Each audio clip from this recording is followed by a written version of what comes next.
और बुलेटिन की शुरुआत इस वक्त की बड़ी खबर से करेंगे। कर्नाटक का सियासी नाटक अब सुप्रीम कोर्ट पहुंच चुका है। बागी अरकान असेंबली ने सुप्रीम कोर्ट का दरवाजा खटखटाया है। इन्होंने असेंबली स्पीकर पर इस्तीफा जानबूझकर कबूल न करने का इल्जाम लगाया है।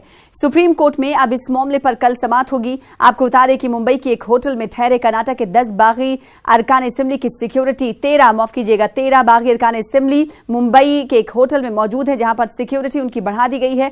दरअसल बागी अरकान असेंबली ने मुंबई पुलिस कमिश्नर को खत लिखकर सिक्योरिटी देने का मुतालबा किया था। अरकान असेंबली ने अपनी जान को खतरा बताया है। उधर कर्नाटक के वजीर डीके शिव कुमार बागी अरकान को मनाने के लिए मुंबई पहुंचे हुए हैं, लेकिन शिव कुमार को होटल में दाखिल नहीं होने दिया गया है। वहां से सीधी तौर पर तस्वीरें भी हम आपको लगातार दिखा रहे हैं। बागी अरकान ने वापस जाओ के नारे लगाए और जिसके बाद बागी अरकान ने सुप्रीम कोर्ट का दरवाजा खटखटाया है और स्पीकर पर इल्जाम भी लगाया है कि उनका इस्तीफा कबूल नहीं कर रहे हैं। मजीद क्या कुछ अर्जी में कहा गया बागी अरकान असेंबली की जानिब से, बातचीत करेंगे। रुख करेंगे दिल्ली का। हमारे साथ हमारे नुमाइंदे सुशील पांडे जुड़ रहे हैं। सुशील पांडे, कर्नाटक का सियासी नाटक अब सुप्रीम कोर्ट पहुंच चुका है। सुप्रीम कोर्ट इस मामले पर कल सुनवाई करेगा। आज क्या कुछ उनकी अर्जी में कहा गया बागी अरकान असेंबली की जानिब से? जी देखिए शना, कर्नाटक का सरकार बनाने को लेकर जो विवाद चल रहा है वो फिलहाल अब सुप्रीम कोर्ट पहुंच गया है। सुप्रीम कोर्ट कल इस याचिका पर सुनवाई करेगा।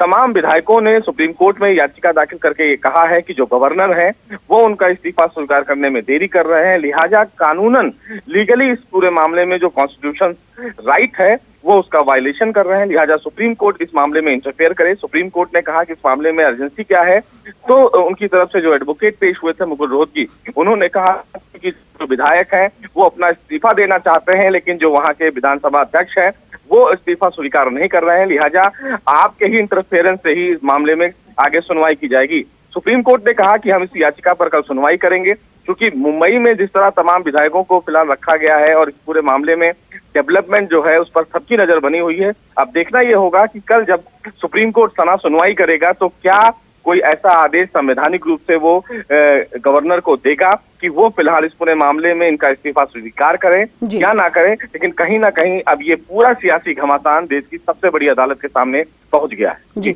उधर सुशील, अगर बात करें कर्नाटक के सियासी नाटक की, सुप्रीम कोर्ट में ये मामला पहले से पहुंचने से पहले हमने देखा कि बीजेपी ये कह रही कि कर्नाटक की सबसे बड़ी पार्टी होने के नाते जब वहां पर अभी गवर्नमेंट नहीं है, कई इस्तीफा दे चुके हैं बागी अरकान, ऐसे में सबसे बड़ी पार्टी होने के नाते उन्हें सरकार बनाने के लिए न्योता दिया जाना चाहिए। बीजेपी तो इल्जाम लगा रही, वहीं बागी अरकान असेंबली इल्जाम लगा रहे। अब क्या लगता है कि सुप्रीम कोर्ट कानून के दायरे में रहते हुए क्या कुछ फैसले ले सकता है या आदेश जारी कर सकता है?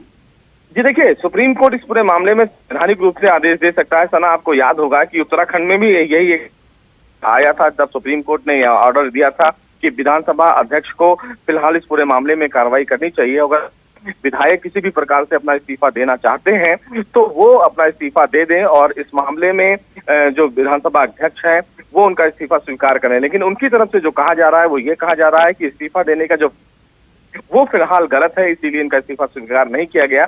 लेकिन विधायकों की तरफ से ये आरोप लगाया जा रहा है सना कि उनका इस्तीफा स्वीकार करने में डिले कर रहे हैं विधानसभा के अध्यक्ष। तो अब ये देखना ये होगा कि जब सुप्रीम कोर्ट इस मामले पर सुनवाई करेगा तो क्या कोई डायरेक्शन पास करेगा, क्या कोई मोहलत देगा विधानसभा अध्यक्ष को कि कितने दिनों के अंदर वो इस्तीफा स्वीकार करें। ये तमाम चीजें हैं जिसको फिर फिलहाल कल जब सुनवाई होगी मुख्य न्यायाधीश रंजन गोगोई की बेंच में तभी साफ हो पाएगा। लेकिन कहीं ना कहीं सियासी जो घमासान मचा हुआ है उस सियासी घमासान में अब देश की सबसे बड़ी अदालत कल इन तमाम विधायकों के इस्तीफे को लेकर अपना बड़ा फैसला सुना सकती है। जी, और इस फैसले पे सभी की निगाहें टिकी हुई हैं, क्योंकि हम देख रहे हैं कि लगातार कर्नाटक में सियासी बहरान जारी है और ऐसे में सुप्रीम कोर्ट क्या कुछ कहता हुआ नजर आता है। कल ये देखने वाली बात होगी।